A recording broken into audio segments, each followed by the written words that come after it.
The end of Oz, Chapter 4. We heard the creatures before we saw them, but we still didn't have time to prepare.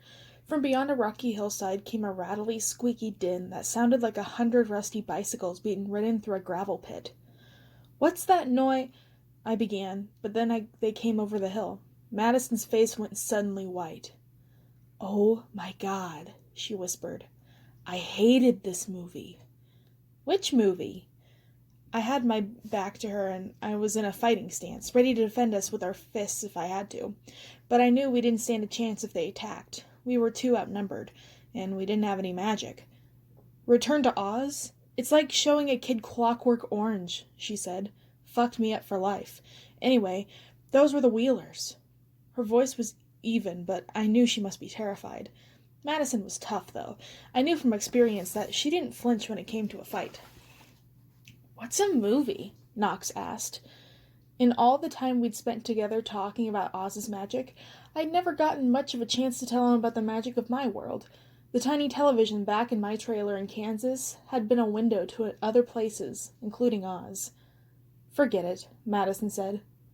"Well, whatever these things are, get ready to fight," Knox said, as the creatures descended on us. There were at least a dozen of the Wheelers. They moved so fast I lost count. And they were terrifying. They moved on all four limbs. They stretched out impossibly long and thin. Each of their arms and legs ended in a huge spiky and rust-coated wheel that squeaked horribly as they circled us.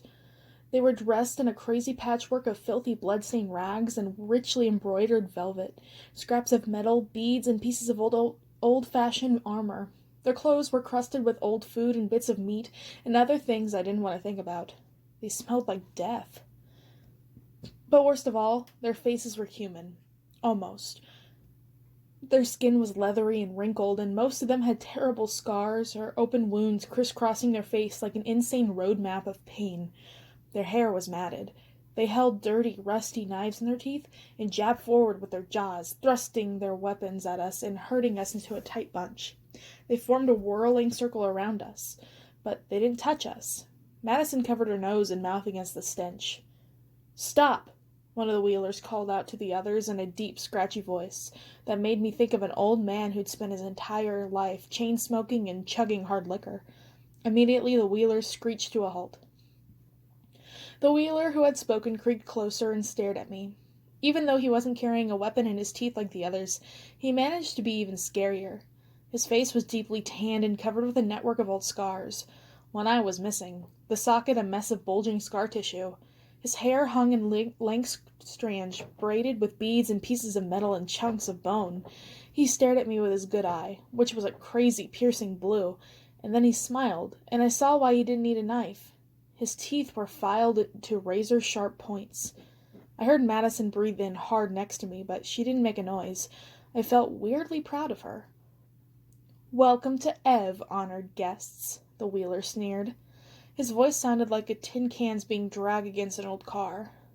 "Princess Langwilder requests your most esteemed presence at your palace." At the word esteem, and the other Wheelers began to snicker. "Esteem, esteem! Princess call guests esteem!" one of them squealed, and the other burst into awful, screeching giggles that sent chills running down my spine. Langwilder? What kind of name was that?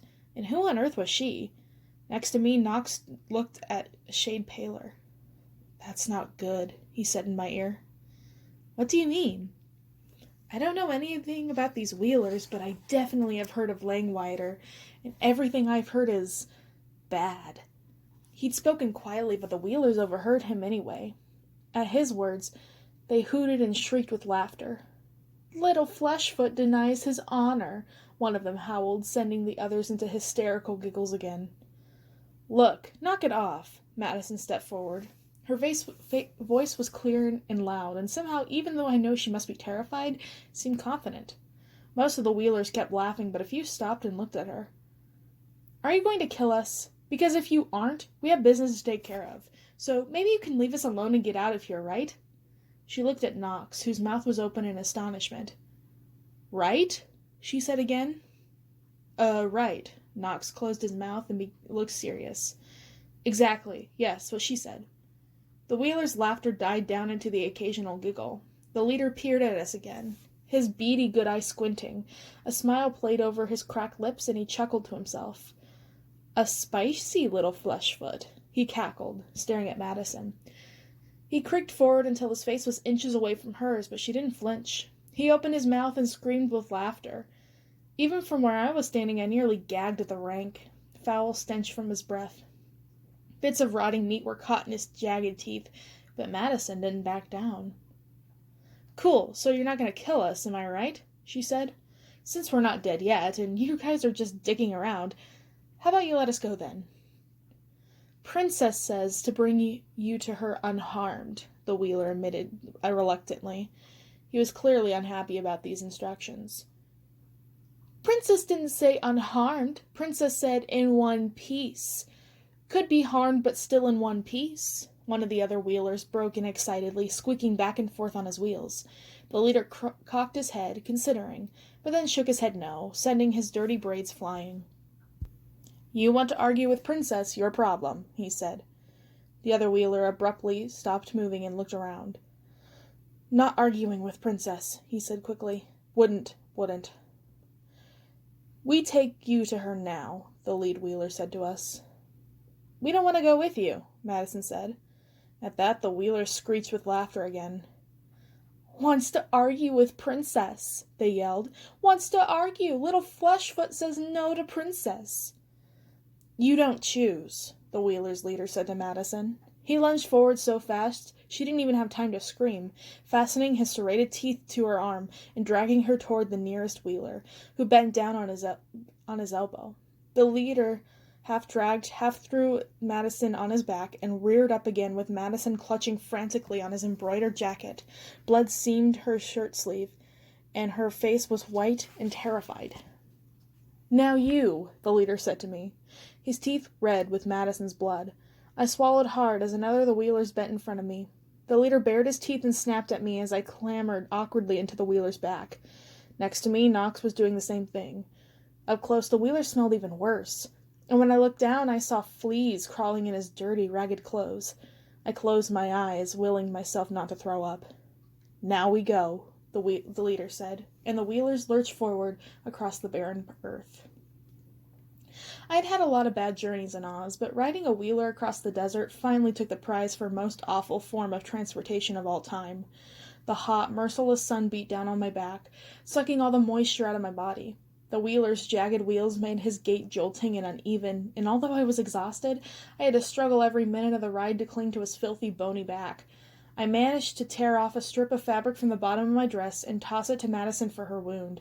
She probably needed some kind of shot to ensure it wouldn't get infected, but this was the best I could do for now.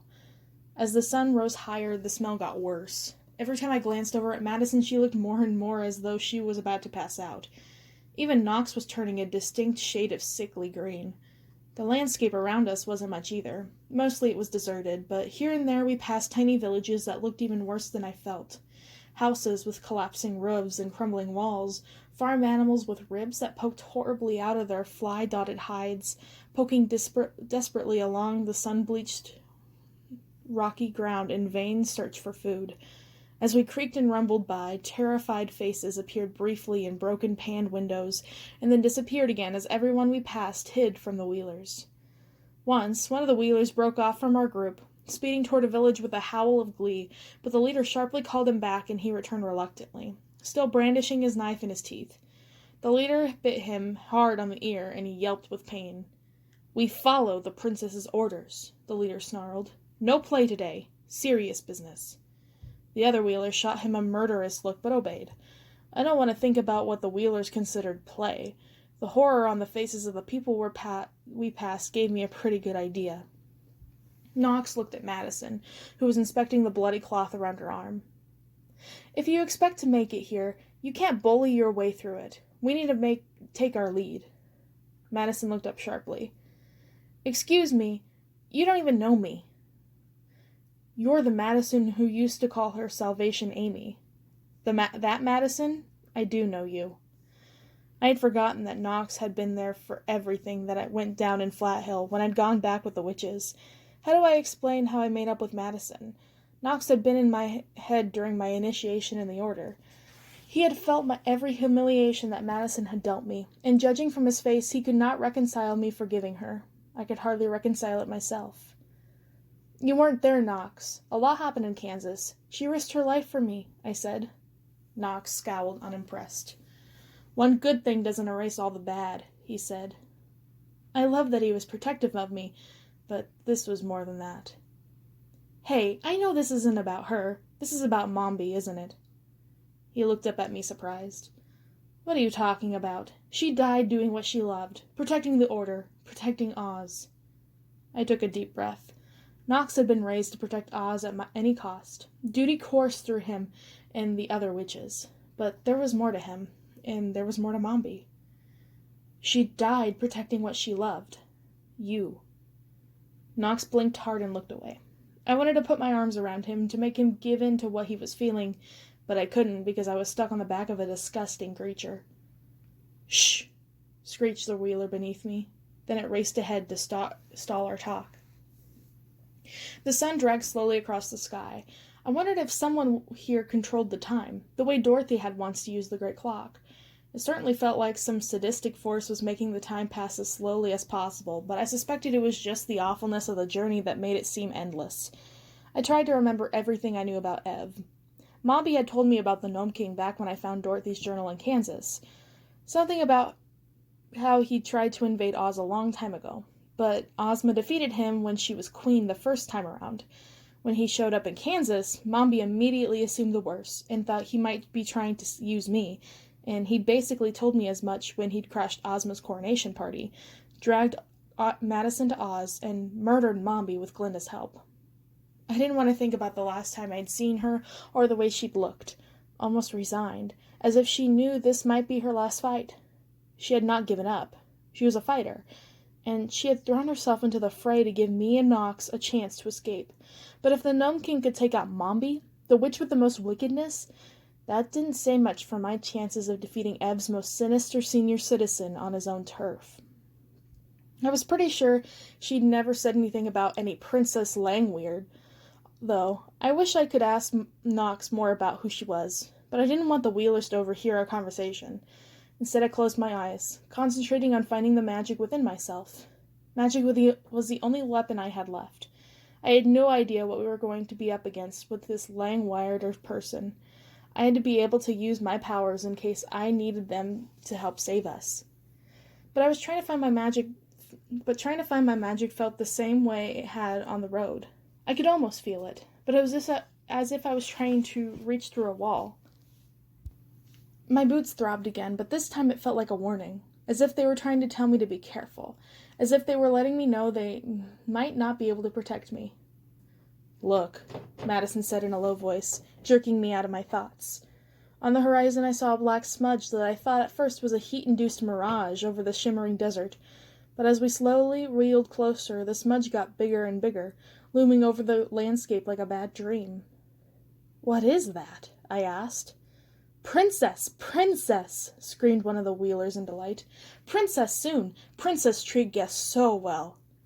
They exploded into their awful laughter again, and some of them broke off from the group to speed around us in circles, taunting us. "Flesh Feet think they're too good for Wheelers. Wait until Princess cuts off your heads. Then you won't be so smarty-smart. Little witches get Wheeler stitches." The Wheeler carrying me grunted and kicked out with one leg at the others. I grabbed his back, afraid of sliding off. I had no doubt that whatever the princess orders, the others wouldn't hesitate to run me over with their spiked wheels if I fell to the ground. "They're joking, right?" Madison said. Knox cleared his throat. "That's, sort of what she's known for," he said. "Her head collection." Madison's eyes got wide. I wasn't sure I looked any better myself. Princess Langweirder's palace was close enough that I could make out its details. I liked it a lot better that when it was far enough away that I couldn't see the specifics. It was big, for one thing. Really, really big. But that part wasn't scary at all. What was scary is how it looked, as if the vampire Lestat had barfed up a gaudy cathedral. A forest of spiky turrets and towers bristled out a massive hulking body of black stone dotted with thousands of tiny black windows that seemed to stick up at the sunlight rather than reflect it. The towers were carved with hundreds of heads and faces, misshapen and deformed. Some of them looked like they were screaming in pain or fear. Others were grinning evilly. One tower flowed into the next, like a massive pile of drippings. But the palace wasn't the worst part. The worst part was definitely the road. As if in twisted mockery of the road of yellow brick, the road to Princess Langwierder's palace was made of crumbling black stone that split into fissures so wide the wheelers had to creak around them. The road was lined with dozens of spikes, and on every single one was impaled a rotting head. Madison looked like she was going to throw up. I couldn't decide whether I was more scared or more grossed out. The heads were in varying stages of decomposition. Some of them looked fresh, and others were just skulls with a few dried scraps of flesh and hair still clinging to them. But as we passed them, I sensed something strange. The faint, unmistakable electric buzz of magic. Maybe I couldn't use it here, but I could sense it. Where was it coming from? And then I realized the heads weren't real. They were a glamour, a powerful one, if they were there all the time, but an illusion all the same. Why would someone go to so much glory trouble to line a road nobody seemed to use? Why would she send her scary minions to collect us if we weren't going to hurt us? None of this made any sense. Who was this chick? I glanced over at Knox, and he met my eyes. He noticed it too, and from a look on his face he was wondering the same thing. I didn't have any more time to think about it. We were approaching the castle gate. Like the rest of the palace, it was jagged and misshapen, and carved with howling, grimacing faces. Whatever Princess Langwierder's deal, she had a real thing for heads. I hope she didn't mean ours were on the line. The gate swung open with a terrible screech as the wheelers approached. In front of us was a courtyard paved with the same cracked black stone as the road to Langwierder's palace. Walls surrounded us on all sides, pockmarked with windows that stared down at us like lidless eyes. The skin on the back of my neck prickled. It felt like the castle itself was watching us. The wheelers dumped us unceremoniously on the hard ground and circled us again, leering and throwing insults. "Say hi to Princess," the leader shrieked happily. "We go now to burn and burn." "Burn, burn, burn," the others chanted, wheeling back and forth ecstatically. And then, with one final rotation, they were gone, speeding out of the gate in a racket of clattering wheels and screams. The door slammed behind them, and we were alone. And now we were trapped.